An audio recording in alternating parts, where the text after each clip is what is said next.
Hello friends, welcome back to my channel Gyan Duniya. आज की इस क्लास में हम डाइजेस्टिव सिस्टम के मोस्ट इम्पॉर्टेंट एमसीक्यू क्वेश्चंस को कवर करेंगे जो एग्जाम में पूछे जाने वाले प्रश्न हैं। जिसमें पहला प्रश्न है,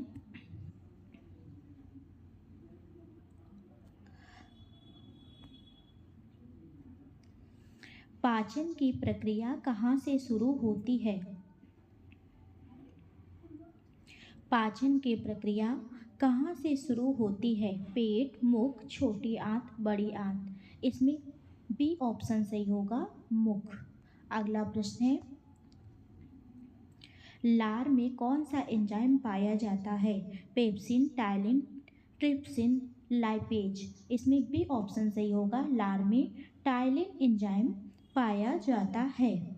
अगला प्रश्न है, टाइलिन किसका पाचन करता है? प्रोटीन, वसा, स्टार्च, विटामिन सी। इसमें सी ऑप्शन सही होगा, टाइलिन स्टार्च का पाचन करता है। इसमें सी ऑप्शन सही होगा। अगला प्रश्न है, पित्त रस कहाँ से स्रावित होता है? पित्त रस कहाँ से स्रावित होता है?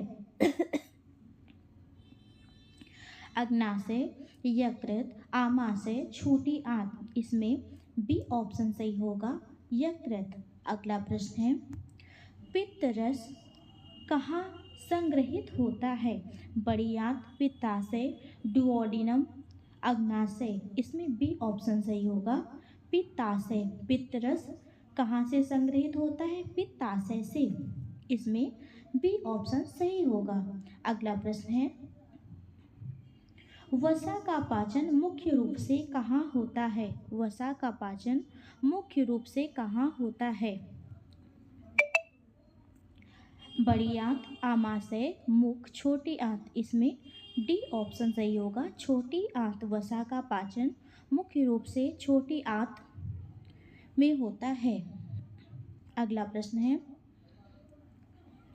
प्रोटीन के पाचन में कौन सा एंजाइम मदद करता है? Pepsin, lipase, maltase, sucrase. इसमें ए ऑप्शन सही होगा, पेप्सिन। अगला प्रश्न है, पेट में कौन सा अम्ल पाया जाता है? पेट में कौन सा अम्ल पाया जाता है? तो इसमें बी ऑप्शन सही होगा, HCl। अगला प्रश्न है, कार्बोहाइड्रेट का पाचन कहाँ से शुरू होता है? पेट, मुख, बड़ी आंत, पित्ताशय। इसमें बी ऑप्शन सही होगा, मुख। अगला प्रश्न है, मानव शरीर की सबसे बड़ी ग्रंथि कौन सी है? अग्नाशय, यकृत, थायराइड, पिट्यूटरी। इसमें बी ऑप्शन सही होगा, यकृत। अगला प्रश्न है, पाचन तंत्र का सबसे लंबा भाग कौन सा है? बड़ी आंत, पेट, छोटी आंत, डुओडिनम। इसमें सी ऑप्शन सही होगा, छोटी आंत। अगला प्रश्न है, छोटी आंत की लंबाई लगभग कितनी होती है? 2 मीटर, 3 मीटर, 6 मीटर, 9 मीटर। इसमें सी ऑप्शन सही होगा, छोटी आंत की लंबाई 6 मीटर होती है। अगला प्रश्न है, बड़ी आंत का मुख्य कार्य क्या है? पाचन, पानी का अवशोषण, अम्ल बनाना, एंजाइम बनाना। तो बड़ी आंत का मुख्य कार्य है पानी का अवशोषण। अगला प्रश्न है, अमाइलेज किसके पाचन में सहायक है? अमाइलेज किसके पाचन में सहायक है? कार्बोहाइड्रेट, प्रोटीन, वसा, खनिज। इसमें ए ऑप्शन सही होगा, कार्बोहाइड्रेट। ट्रिप्सिन किसका पाचन करता है? वसा, स्टार्च, प्रोटीन, विटामिन। इसमें सी ऑप्शन सही होगा, प्रोटीन।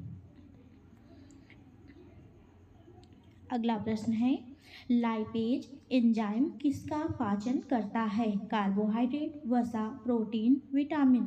तो इसमें बी ऑप्शन सही होगा, वसा।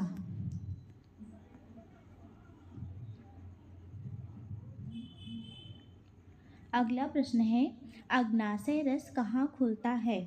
अग्नाशय रस कहाँ खुलता है? पेट, डुओडिनम, बड़ी आंत, गुदा। तो इसमें बी ऑप्शन सही होगा, डुओडिनम।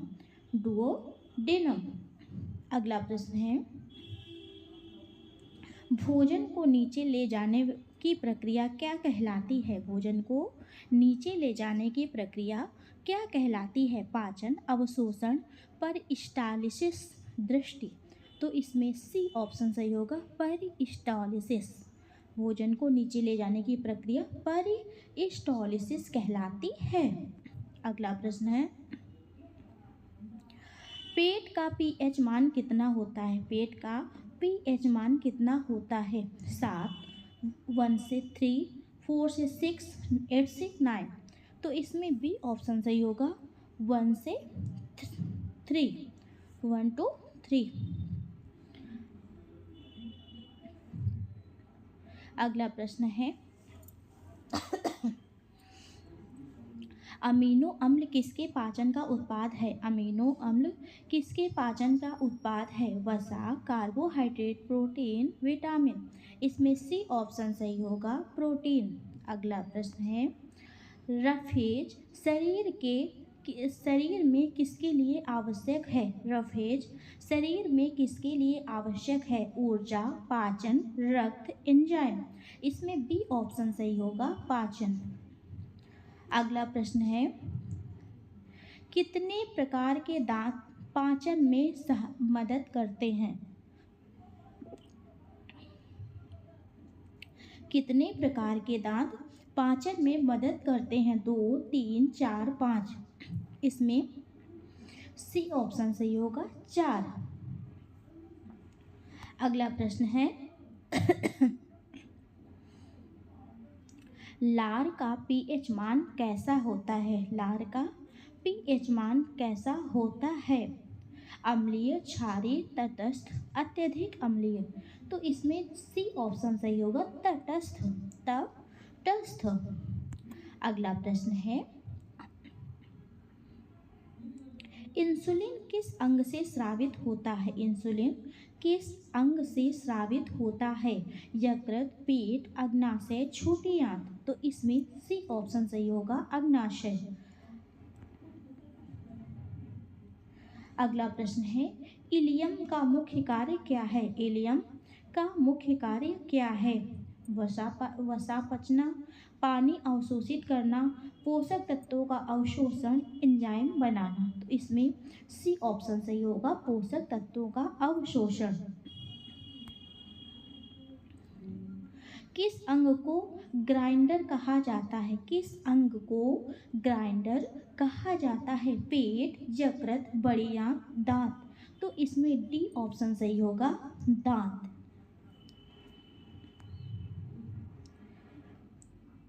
अगला प्रश्न है, पेट में भोजन को मथने वाली परत कौन सी है? पेट में भोजन को मथने वाली परत कौन सी है? हृदय पेशी, चिकनी पेशी, कंकाली पेशी, उपकला। तो इसमें बी ऑप्शन सही होगा, चिकनी पेशी, चिकनी पेशी। अगला प्रश्न है, भोजन नरम होने की प्रक्रिया क्या कहलाती है? भोजन नरम होने की प्रक्रिया क्या कहलाती है? मास्टिकेशन, इजेशन, स्पार्शन, पेरिस्टालसिस। तो इसमें ए ऑप्शन सही होगा, मोस्टिकेशन, मोस्टिकेशन। मानव दांत किस पदार्थ से बने होते हैं? हड्डी, कैल्शियम कार्बोनेट, डेंटिन, वसा। तो इसमें सी ऑप्शन सही होगा, डेंटिन। अगला प्रश्न है, दांत का सबसे कठोर भाग कौन सा है? दांत का सबसे कठोर भाग कौन सा है? Dentin, enamel, pulp, cement. तो इसमें बी ऑप्शन सही होगा, इनेमल, इनेमल। पेप्सिन कहाँ सक्रिय होता है? पेप्सिन कहाँ सक्रिय होता है? मुख, पेट, बड़ी आंत, गुदा। तो इसमें बी ऑप्शन सही होगा, पेट। अगला प्रश्न है, कौन सा विटामिन पाचन में मदद करता है? कौन सा विटामिन पाचन में मदद करता है? विटामिन ए, बी, के, सी। तो इसमें बी ऑप्शन सही होगा, विटामिन बी, बी कॉम्प्लेक्स। अगला प्रश्न है, पेट में भोजन कितने घंटे रुकता है? पेट में भोजन कितने घंटे रुकता है? 1 से 2, 3 से 4, 4 से 5, 5 से 6। तो इसमें बी ऑप्शन सही होगा, 3 से 4।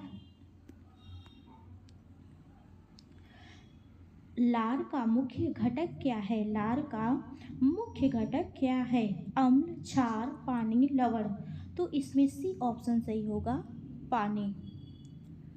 अगला प्रश्न है, पाचन तंत्र कितनी लंबाई होता है? लंबाई का होता है। पाचन तंत्र कितनी लंबाई का होता है? 4 से 5 मीटर, 6 से 8 मीटर, 9 से 10 मीटर, 25 मीटर। तो इसमें सी ऑप्शन सही होगा, 9 से 10 मीटर। पाचन तंत्र की लंबाई कितनी होती है? 9 से 10 मीटर। अगला प्रश्न है, किस विटामिन के अवशोषण से पित्त मदद करता है? किस विटामिन के अवशोषण में पित्त मदद करता है? ए, डी, ई के, B12, सी, के। तो इसमें ए ऑप्शन सही होगा, ए, डी, ई के। किस विटामिन के अवशोषण में पित्त मदद करता है? तो ए, डी, ई के। इसमें ए ऑप्शन सही होगा। अगला प्रश्न है, गुदा किस प्रक्रिया में मदद करता है? गुदा किस प्रक्रिया में मदद करता है?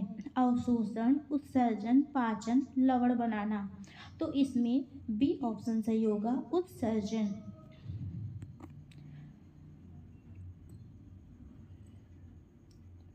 अगला प्रश्न है, लार ग्रंथियां कितनी होती हैं? लार ग्रंथियां कितनी होती हैं? 4, 3, 2, 5।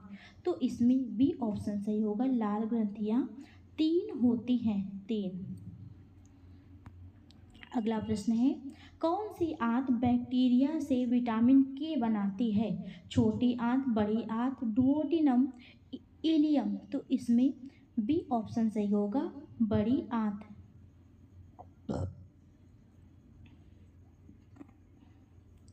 अगला प्रश्न है, पाचन तंत्र का सहायक अंग कौन सा नहीं है? पाचन तंत्र का सहायक अंग कौन सा नहीं है? यकृत, दांत, अग्नाशय, हृदय। तो इसमें डी ऑप्शन सही होगा, हृदय। अगला प्रश्न है, भोजन को सीधे पेट से ले जाने वाली नली कौन सी है? भोजन को सीधे पेट में ले जाने वाली नली कौन सी है? श्वास नली, अन्ननालिका, अन्न नलिका, शिरा, धमनी। तो इसमें बी ऑप्शन सही होगा, अन्न नलिका। अगला प्रश्न है, पेप्सिनोजन किसके संपर्क में सक्रिय होता है? लार, HCl, पानी, लाइपेज। तो इसमें बी ऑप्शन सही होगा, HCl। अगला प्रश्न है, स्टार्च का अंतिम उत्पाद क्या होता है? अमीनो अम्ल, फैटी एसिड, ग्लूकोज, जेल। तो इसमें सी ऑप्शन सही होगा, ग्लूकोज। अगला प्रश्न है, वसा का अंतिम उत्पाद क्या है? वसा का अंतिम उत्पाद क्या है? ग्लूकोज, अमीनो अम्ल, glycerol plus fatty acid, maltose. तो इसमें सी ऑप्शन सही होगा, वसा का अंतिम उत्पाद ग्लिसरॉल प्लस फैटी एसिड। इसमें सी ऑप्शन सही होगा। अगला प्रश्न है, पित्त किसका इमल्सिफिकेशन करता है? पित्त किसका इमल्सिफिकेशन करता है? प्रोटीन, वसा, कार्बोहाइड्रेट, खनिज। तो इसमें बी ऑप्शन सही होगा, वसा।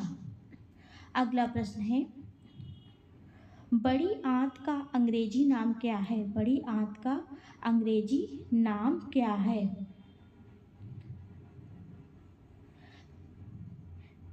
तो इसमें सी ऑप्शन सही होगा, लार्ज इंस्टेंटाइन, लार्ज इंस्टेंटाइन। अगला प्रश्न है, डुओडेनम किसका भाग है? डुओडेनम किसका भाग है? बड़ी आंत, छोटी आंत, पेट, यकृत। तो इसमें बी ऑप्शन सही होगा, छोटी आंत। अगला प्रश्न है, कौन सी ग्रंथि मिश्रित ग्रंथि कहलाती है? कौन सी ग्रंथि मिश्रित ग्रंथि कहलाती है? तो इसमें सी ऑप्शन सही होगा, अग्नाशय। अगला प्रश्न है, पाचन का अंतिम चरण क्या है? तो पाचन का अंतिम चरण उत्सर्जन है। अगला प्रश्न है, आंतों के अंदर उंगली जैसे संरचनाएं क्या कहलाती हैं? तो इसमें बी ऑप्शन सही होगा, विली। विली, इसमें बी ऑप्शन सही होगा, विली। Thanks for watching.